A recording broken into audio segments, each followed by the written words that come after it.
भगवते वासुदेवाय। सभी भगवत प्रेमी सज्जनों को नमस्कार। आज अपने चर्चा करेंगे श्रीमद् भागवत की संक्षिप्त विषय वस्तु सूची के बारे में, यानी जो विषय सूची या विषय वस्तु श्रीमद् भागवत शास्त्र के रूप में जिसका हम आगे अध्ययन करने वाले हैं, उसका संक्षिप्त में एक बार चर्चा करेंगे। तो श्री सूत जी कहते हैं कि भगवत भक्ति रूप महान धर्म को नमस्कार है, विश्व विधाता भगवान श्री कृष्ण को नमस्कार है। अब मैं ब्राह्मणों को नमस्कार करके श्रीमद् भागवतोक्त सनातन धर्मों का संक्षिप्त विवरण सुनाता हूँ। शौनकादि ऋषियों, आप लोगों ने मुझसे जो प्रश्न किया था उसके अनुसार मैंने भगवान विष्णु का यह अद्भुत चरित्र सुनाया। यानी कि सूत जी जब शौनक आदि ऋषियों को श्रीमद् भागवत कथा का वर्णन कर रहे थे उनके समक्ष, तब उसके समाप्त होने के बाद वो इस विषय वस्तु की चर्चा करते हैं।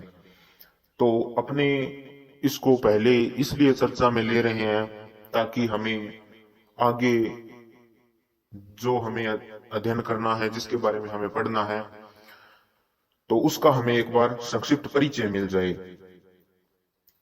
तो आगे कहते हैं सूत जी कि यह सभी मनुष्यों के श्रवण करने योग्य हैं। इस श्रीमद् भागवत पुराण में सर्व पापहारी स्वयं भगवान श्री हरि का संकीर्तन हुआ है।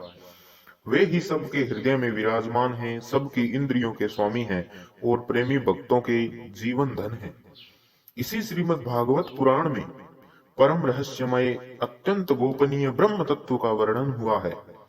उस ब्रह्मा में ही इस जगत की उत्पत्ति, स्थिति और प्रलय की प्रतीति होती है। इस पुराण में उसी परम तत्व का अनुभवात्मक ज्ञान और उसकी प्राप्ति के साधनों का स्पष्ट निर्देश है। सूत जी कहते हैं कि हे शौनक जी, इस महापुराण के प्रथम स्कंध में भक्ति योग का भली भांति निरूपण हुआ है और साथ ही भक्ति योग से उत्पन्न एवं उसको स्थिर रखने वाले वैराग्य का भी वर्णन किया गया है। परीक्षित की कथा और व्यास नारद संवाद के प्रसंग से नारद चरित्र भी कहा गया है। राजर्षि परीक्षित ब्राह्मण का श्राप हो जाने पर किस प्रकार गंगा तट पर अनशन व्रत लेकर बैठ गए और ऋषि प्रवर श्री सुखदेव जी के साथ किस प्रकार उनका संवाद प्रारंभ हुआ, यह कथा भी प्रथम स्कंद में ही है। योग धारण के द्वारा शरीर की त्याग विधि, ब्रह्मा और नारद का संवाद, अवतारों की संक्षिप्त चर्चा तथा महतत्व आदि के क्रम से प्रकृति की, सृष्टि की उत्पत्ति आदि विषयों का वर्णन द्वितीय स्कंद में हुआ है।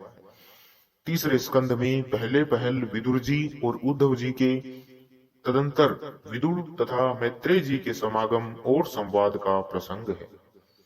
इसके पश्चात पुराण संहिता के विषय में प्रश्न है और फिर प्रलय काल के परमात्मा किस प्रकार स्थित रहते हैं, इसका निरूपण भी किया गया है। गुणों के शोभ से प्राकृतिक सृष्टि और महतत्व आदि 7 प्राकृतिक विकृतियों के द्वारा कार्य सृष्टि का वर्णन है। इसके बाद ब्रह्मांड की उत्पत्ति और उसमें विराट पुरुष की स्थिति का स्वरूप समझाया गया है। उसके बाद स्थूल और सूक्ष्म काल का रूप, लोक पद्म की उत्पत्ति, प्रलय समुद्र से पृथ्वी का उद्धार करते समय वराह भगवान के द्वारा हिरण्याक्ष का वध, देवता, पशु, पक्षी और मनुष्यों की सृष्टि एवं रुद्रों की उत्पत्ति का प्रसंग है। इसके पश्चात उस अर्धनारी नर के स्वरूप का विवेचन है, जिससे स्वयंभू मनु और स्त्रियों की अत्यंत उत्तम आद्या प्रकृति शतरूपा का जन्म हुआ। कर्दम प्रजापति का चरित्र है, उनसे मुनि पत्नियों का जन्म और महात्मा भगवान कपिल का अवतार, फिर कपिल देव तथा उनकी माता देवहूति के संवाद का प्रसंग आता है। चौथे स्कंद में मरीचि आदि 9 प्रजापतियों की उत्पत्ति, दक्ष यज्ञ का विध्वंस, राजर्षि ध्रुव एवं पृथु का चरित्र तथा प्राचीन बरही और नारद जी के संवाद का वर्णन है। 5वें स्कंद में प्रिय व्रत का उपाख्यान, नाभि, ऋषि और भरत के चरित्र, द्वीप, वर्ष, समुद्र, पर्वत और नदियों का वर्णन है। ज्योतिष चक्र के विस्तार एवं पाताल तथा नरकों की स्थिति का निरूपण हुआ है। हे शौनकादि ऋषियों, छठे स्कंद में ये विषय आए हैं कि प्रचेताओं से दक्ष की उत्पत्ति, दक्ष पुत्रियों की संतान, देवता, असुर, मनुष्य, पशु, पर्वत और पक्षियों का जन्म, कर्म, वृत्रासुर की उत्पत्ति और उसकी परम गति।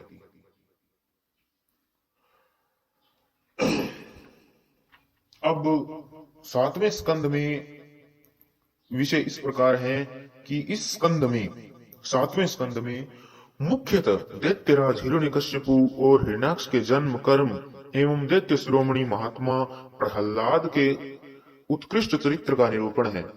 8वें स्कंद में मनवंतरों की कथा, गजेंद्र मोक्ष, विभिन्न मनवंतरों में होने वाले जगदीश्वर भगवान श्री हरि विष्णु के अवतार। कौन कौन से अवतार थे?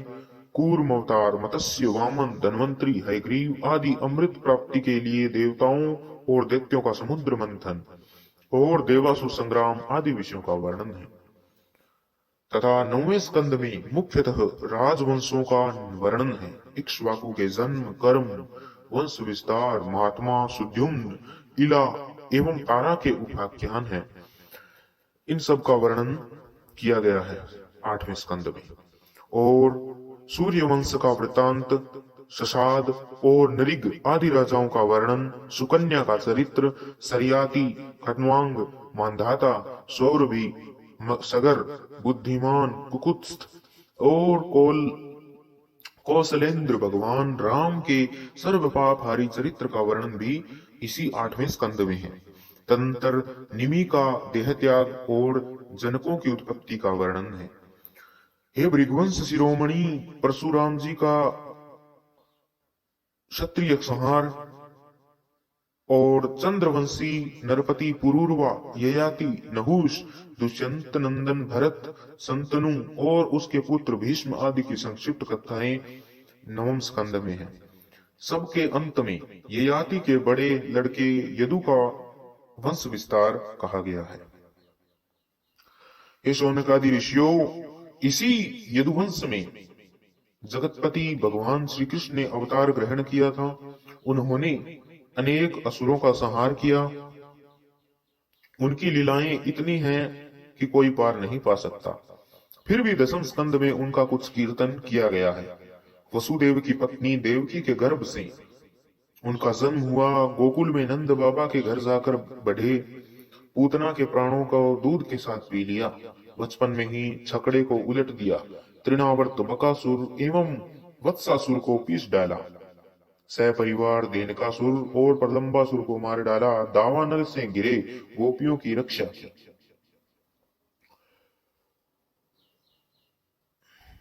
कालियनाग का दमन किया। अजगर से नंद बाबा को छुड़ाया।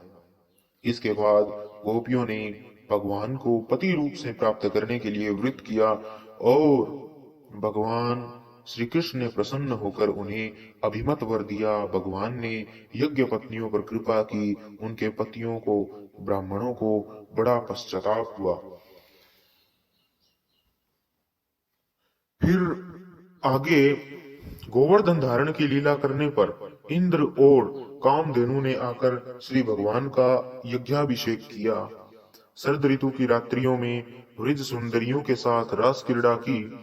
दुष्ट, शंखचूड़, अरिष्ट और केसी के वध की लीला हुई।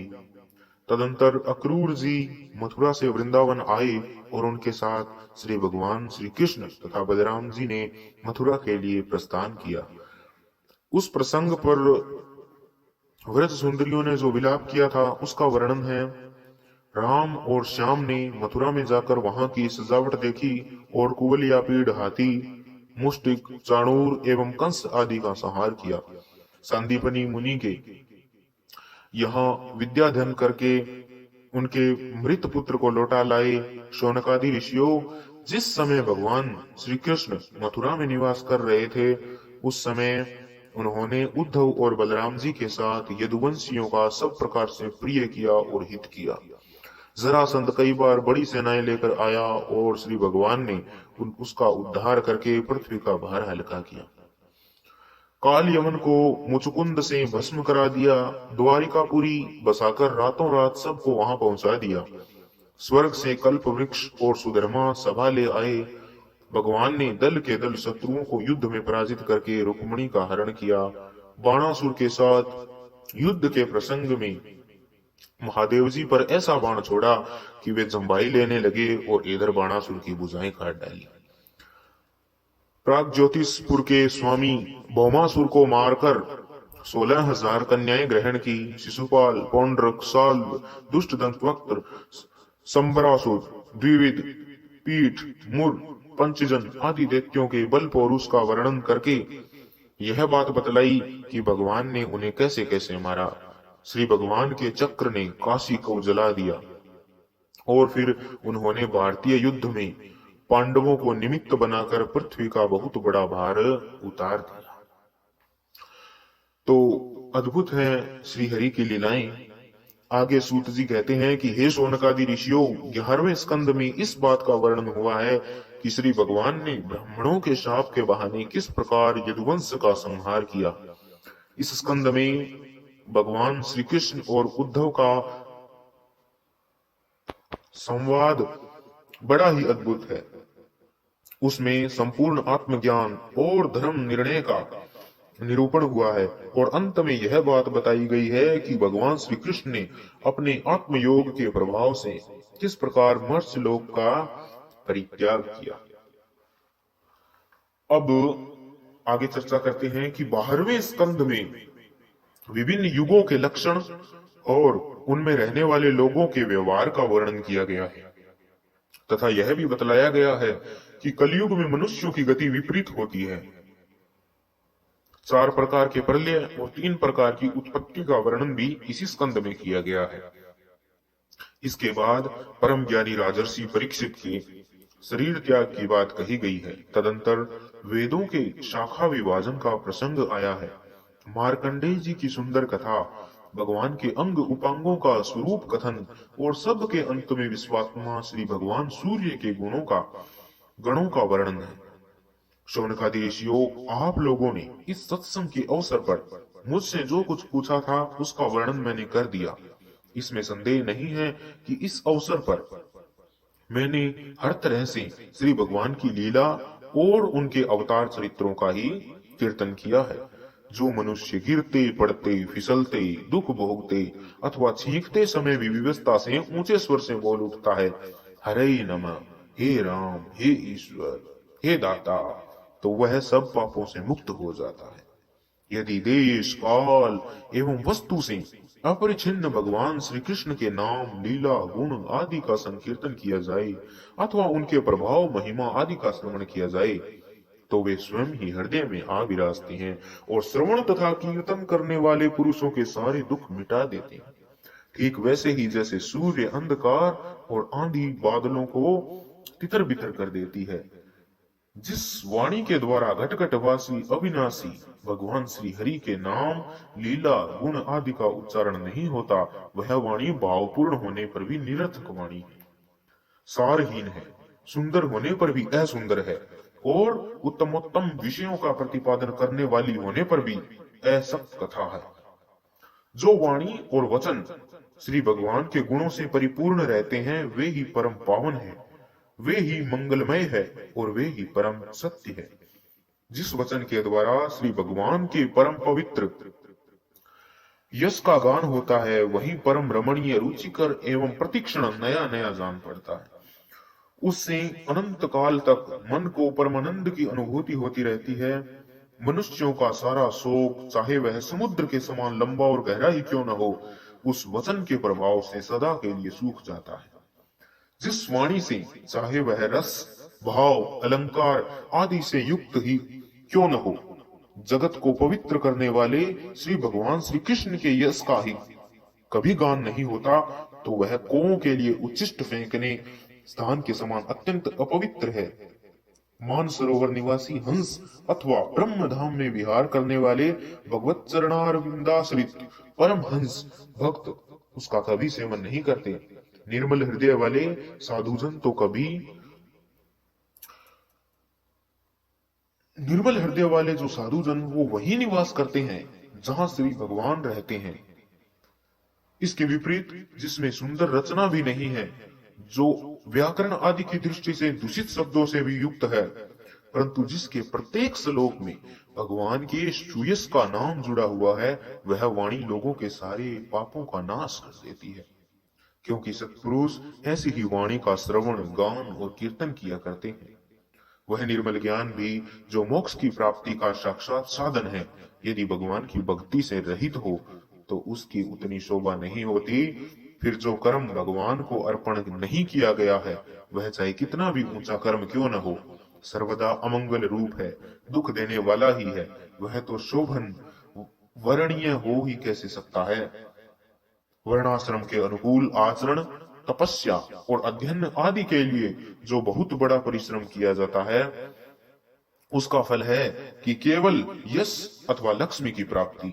परंतु भगवान के गुण, लीला, नाम आदि का श्रवण कीर्तन तो उनके श्री चरण कमलों की अविचल स्मृति प्रदान करता है। भगवान की श्री कृष्ण के चरण कमलों की अविचल स्मृति सारे पाप, ताप और अमंगलों को नष्ट कर देती है, परम शांति का विस्तार भी करती है। उसी के द्वारा अंतःकरण शुद्ध हो जाता है, श्री भगवान की भक्ति प्राप्त होती है एवं पर वैराग्य से युक्त श्री भगवान के स्वरूप का ज्ञान तथा अनुभव प्राप्त होता है। हे शौनकादि ऋषियों, आप लोग बड़े भाग्यवान हैं, धन्य हैं, क्योंकि आप लोग बड़े प्रेम से निरंतर अपने हृदय में सर्वांतर्यामी, सर्वात्मा, सर्वशक्तिमान आदि देव, सबके आराध्य देव एवं स्वयं दूसरे आराध्य देव से रहित नारायण भगवान के स्थापित करके भजन करते रहते हैं। जिस समय राजर्षि परीक्षित अनशन करके बड़े बड़े ऋषियों की बड़ी सभा में सबके सामने श्री सुखदेव जी महाराज से श्रीमद् भागवत की कथा सुन रहे थे, उस समय वहीं बैठकर मैंने भी उन्हीं परम ऋषि के मुख से इस आत्म तत्व का श्रवण किया था। आप लोगों ने उसका स्मरण कराकर मुझ पर बड़ा अनुग्रह किया है। मैं इसके लिए आप लोगों का बड़ा ऋणी हूं। सूत जी कहते हैं कि हे शौनकादि ऋषियों, श्री भगवान वासुदेव की एक एक लीला सर्वदा श्रवण कीर्तन करने योग्य है। मैंने इस प्रसंग में उन्हीं की महिमा का वर्णन किया जो सारे अशुभ संस्कारों को धो बहाती है। जो मनुष्य एकाग्रचित से एक पहर अथवा एक क्षण ही प्रतिदिन इसका कीर्तन करता है और जो श्रद्धा के साथ इसका श्रवण करता है, वह अवश्य ही शरीर सहित अपने अंतकरण को पवित्र बना लेता है। जो पुरुष द्वादशी अथवा एकादशी के दिन इसका श्रवण करता है, वह दीर्घायु हो जाता है।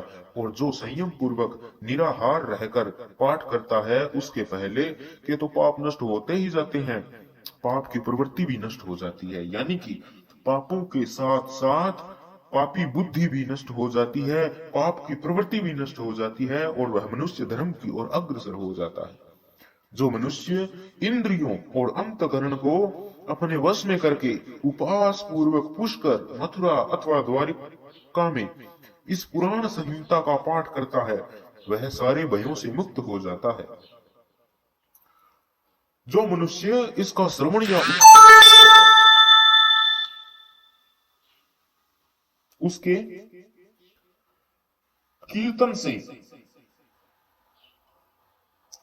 देवता, मुनि, सिद्ध, पितर, मनु और नरपति संतुष्ट होते हैं और उसकी अभिलाषाएं पूर्ण करते हैं। ऋग्वेद, यजुर्वेद और सामवेद के पाठ से ब्राह्मणों को मधुकुल्या, कृतकुल्या और पयःकुल्या यानी कि मधु, घी एवं दूध की नदियां अर्थात सब प्रकार की सुख समृद्धि की प्राप्ति होती है। वही फल श्रीमद् भागवत के पाठ से भी मिलता है। जो द्विज संयम पूर्वक इस पुराण संहिता का अध्ययन करता है, उसे उसी परम पद की प्राप्ति होती है जिसका वर्णन स्वयं श्री भगवान ने किया है। इसके अध्ययन से ब्राह्मणों को ऋत्रंभरा प्रज्ञा यानी कि ऋतंभरा प्रज्ञा अर्थात तत्व ज्ञान को प्राप्त कराने वाली बुद्धि वो प्राप्त होती है और क्षत्रियों को समुद्र पर्यंत भूमंडल का राज्य प्राप्त होता है। और वैश्य को कुबेर का पद प्राप्त होता है। शूद्र के सारे पापों से छुटकारा पा जाता है। भगवान ही सबके स्वामी हैं और समूह के समूह हैं, कलिमलों के ध्वंस करने वाले हैं। यूं तो उनका वर्णन करने के लिए बहुत से पुराण हैं, परंतु उनमें सर्वत्र और निरंतर भगवान का वर्णन नहीं मिलता। श्रीमद् भागवत महापुराण में तो प्रत्येक कथा प्रसंग में पद पद पर सर्व स्वरूप श्री भगवान का ही वर्णन हुआ है। वे जन्म मृत्यु आदि विकारों से रहित हैं, देश काल आदि के परिच्छेदों से मुक्त एवं स्वयं आत्म तत्व ही है। जगत की उत्पत्ति स्थिति प्रलय करने वाली शक्तियां भी उनकी स्वरूप भूत ही हैं, भिन्न नहीं है। ब्रह्मा शंकर आदि लोकपाल भी उनकी स्तुति करना लेश मात्र भी नहीं जानते। उन्हीं एक रस सच्चिदानंद स्वरूप परमात्मा को मैं नमस्कार करता हूँ, जिन्होंने अपने स्वरूप से ही प्रकृति आदि 9 शक्तियों का संकल्प करके इस चराचर जगत की सृष्टि की है, और जो इसके अधिष्ठान रूप से स्थित है तथा जिनका परम पद केवल अनुभूति स्वरूप है, उन्हीं देवताओं के आराध्य देव सनातन श्री भगवान के चरणों में मैं नमस्कार करता हूं। श्री सुखदेव जी कहते हैं कि अपने आत्मानंद में ही निमग्न थे। इस अखंड अद्वैत स्थिति से उनकी भेद दृष्टि सर्वथा निवृत्त हो चुकी थी, फिर भी मुरली मनोहर श्याम सुंदर की मधुमयी मंगलमयी मनोहारिणी लीलाओं ने उनकी वृत्तियों को अपनी ओर आकर्षित कर लिया, और उन्होंने जगत के प्राणियों पर कृपा करके भगवत तत्व को प्रकाशित करने वाले इस महापुराण का विस्तार किया। मैं उन्हीं सर्व पापहारी व्यास नंदन श्री भगवान श्री सुखदेव जी के चरणों में नमस्कार करता हूँ। इति श्रीमद्भागवते महापुराणे पारमहंस्यां संहितायां 12 स्कंधे 12 स्कंधार्थ निरूपणं नाम 12 अध्यायः। हरि ओम तत्सत्।